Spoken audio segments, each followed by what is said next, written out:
ಎಲ್ಲರಿಗೂ ನಮಸ್ಕಾರ ಸ್ನೇಹಿತರೆ. ಜ್ಞಾನಾರಂಭ ಯೂಟ್ಯೂಬ್ ಚಾನಲ್ಗೆ ಆತ್ಮೀಯ ಸ್ವಾಗತ. ಈ ತರಗತಿಯಲ್ಲಿ 2014ರಲ್ಲಿ ನಡೆದ ಇಂಗ್ಲಿಷ್ ಭಾಷೆ ಪೇಪರ್ 2 TET ಪರೀಕ್ಷೆಯಲ್ಲಿ ಕೇಳಲಾದ ಪ್ರಶ್ನೋತ್ತರಗಳ ಬಗ್ಗೆ ತಿಳಿಯೋಣ. ಮೊದಲನೇ ಪ್ರಶ್ನೆ, A teacher provides some learning materials like dictionary, flowcharts, story cards, etc. so as to option number 1 ಏನು ಕೊಟ್ಟಿದ್ದಾರೆ ನೋಡೋಣ. Please pupils and make them happy. Second option, make learning enjoyable. Third option, build self learning skill. ನಾಲ್ಕನೇ ಆಪ್ಷನ್ನು, make his jobless burdensome. ಇಲ್ಲಿ ನಾವು ಗಮನಿಸೋದಾದರೆ ಸ್ನೇಹಿತರೆ, ಸರಿಯಾದ ಉತ್ತರ ಇದಕ್ಕೆ third option, build self learning skill. Second question, an invitation paper which contains some information is given to a learner. The learner, option 1, reads thoroughly. Second option, scans the information. Third, skims the information. Fourth, reads it casually. ಇಲ್ಲೇನು ಕೊಟ್ಟಿದ್ದಾರೆ ಅಂತ ಹೇಳಿದ್ರೆ ಸ್ನೇಹಿತರೆ, ಒಂದು invitation ಪೇಪರನ್ನು ಕೊಟ್ಟಿದ್ದಾರೆ. ಆ ಓದುವಂಥ ಸ್ಕಿಲ್ಲನ್ನು ಯಾವ ರೀತಿ ಕರೀತಾರೆ, ಇನ್ಫಾರ್ಮೇಷನನ್ನು ಯಾವ ರೀತಿ ಕರೀತಾರೆ ಅಂತ ಕೇಳ್ತಾ ಇದ್ದಾರೆ. ಸೊ ಇದಕ್ಕೆ ಸರಿಯಾದ ಉತ್ತರ ಬಂದು ಸ್ನೇಹಿತರೆ, ಸ್ಕ್ಯಾನ್ಸ್ ದ ಇನ್ಫಾರ್ಮೇಷನ್. ಅವರು ಕೊಟ್ಟಿದ ತಕ್ಷಣ ಒಂದು ಕಡೆಯಿಂದ ಲಾಸ್ಟ್ವರೆಗೂ ಕ್ಲಿಯರ್ ಕಟ್ಟಾಗೇನು ಓದ್ಕೊಂಡು ಬರಲ್ಲ. ಅವ್ರಿಗೆ ಎಷ್ಟು ಮಾಹಿತಿ ಬೇಕೋ ಅಷ್ಟು ಮಾಹಿತಿಯನ್ನು ಓದ್ಕೊಂಡು ಬರ್ತಾರೆ. Third question, factors that affect language learning include option 1, age and attitude only. Second, age and aptitude. Third, age, aptitude and attitude. Fourth, age, maturity and health condition. So the answer is option 3. The age, attitude and aptitude. Fourth question, the spoken skill in a language teaching classroom can be developed through option 1, enabling activities with a focus on conversation skill leading to communicative competence. Second option, group activities where learners can talk in whichever language they would like to. Third option, engaging in small talks as confident learners.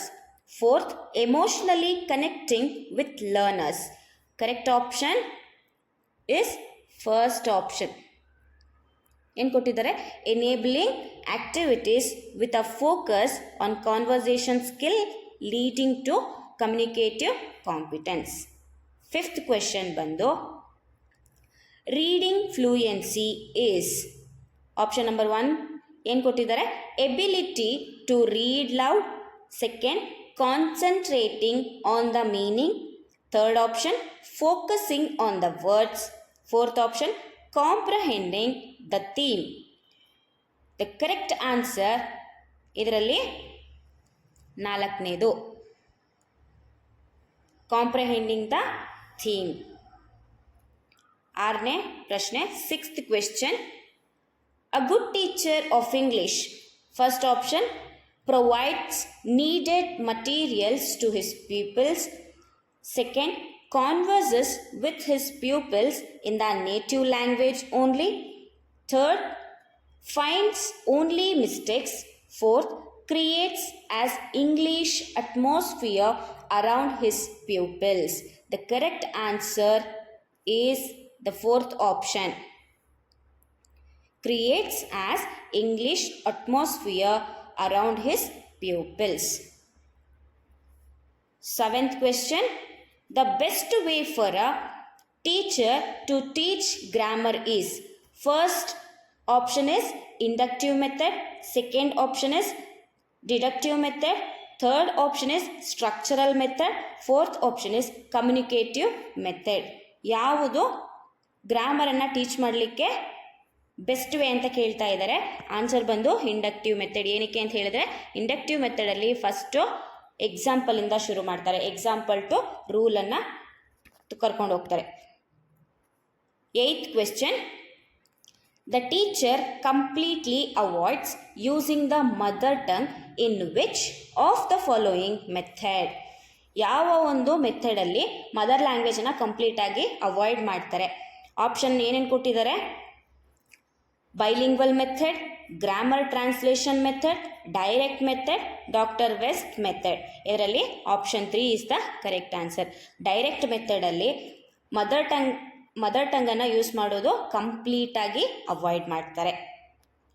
9th question. If the mother tongue of a learner and a teacher is different, it, first option, affects learning the target language negatively. Second option, doesn't bear any effect. ಮೂರನೇದು, makes learning burdensome and ineffective.